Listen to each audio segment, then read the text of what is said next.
కొంచెమైనా భగవద్గీతను చదివిన వారికి, కొంచెమైనా గంగాజలం త్రాగిన వారికి, ఒక్కసారైనా శ్రీకృష్ణ భగవానుని స్మరించిన వారికి యముడు వల్ల కలిగే భయం శాశ్వతంగా నశిస్తుంది. మహాదేవుడైన శ్రీకృష్ణ పరమాత్మ మానవులందరినీ అర్జునులుగా తలచి సర్వ మానవాళి ఉన్నతి కోసం అందించిన మహాప్రసాదం ఈ భగవద్గీత. గీతను చదువుదాం, రాతను మార్చుకుందాం, జగత్తును ఉద్ధరిద్దాం. బాల సరస్వతీ దేవి నా ఎదురుగా కూర్చుని భగవద్గీత గొప్పతనాన్ని చెబుతున్నట్టుగా ఉంది చేతన నువ్వు మాట్లాడుతుంటే. భగవద్గీతలో ఎన్ని అధ్యాయాలుంటాయి, ఎన్ని శ్లోకాలుంటాయి?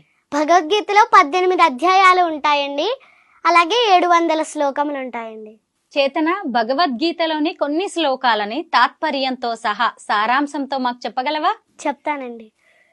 యద్యదాచరతి శ్రేష్ఠః తత్తదేవేతరో జనః సయత్ ప్రమాణం కురుతే లోకస్తదను వర్తతే మయి సర్వాణి కర్మాణి సన్యస్యాధ్యాత్మచేతసా నిరాశీర్నిర్మమో భూత్వా యుధ్యస్వ విగతజ్వరః. అందుచేవో అర్జున, నన్ను గూర్చిన పరిపూర్ణమైన విశ్వాసముతో నన్నాశ్రయించి వినయముతో యుద్ధము చేయుము. శ్రేయాన్ స్వధర్మో విగుణః పరధర్మాత్ స్వనుష్ఠితాత్ స్వధర్మే నిధనం శ్రేయః పరధర్మో భయావహః. పరధర్మమును చక్కగా నిర్వహించుట కంటెను గుణరహితమైనను స్వధర్మమును ఆచరించుట ఉత్తమము.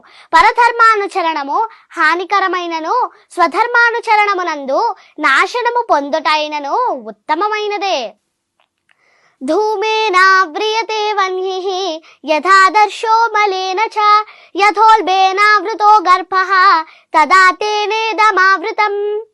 అగ్ని పొగ చేతను, అద్దము ధూళి చేతను, గర్భము మావి చేతను కప్పబడి ఉండునట్లు జీవుడు కూడా కామము యొక్క వివిధ దశలచే కప్పబడి ఉండును. ఏ యథా మాం ప్రపద్యంతే తాంస్తథైవ భజామ్యహం మమ వర్త్మానువర్తంతే మనుష్యాః పార్థ సర్వశః. ఎవరు ఏ విధముగా నన్ను శరణు వేడుదురో వారిని ఆ విధముగా నేను అనుగ్రహింతును. ఓ పార్థ, ప్రతి ఒక్కరూ అన్ని విధములా నా మార్గమునే నడుచుచుందురు. యస్య సర్వే సమారంభాః కామ సంకల్ప వర్జితాః జ్ఞానాగ్నిదగ్ధ కర్మాణం తమాహుః పండితం బుధాః. చేతన, నువ్వేం చదువుతున్నావు? 4th class చదువుతున్నానండి. మీ దేవురు? భీమవరం అండి. పేరెంట్స్ ఏం చేస్తూ ఉంటారు? మా అమ్మగారు హౌస్ వైఫ్ అండి. మా నాన్నగారు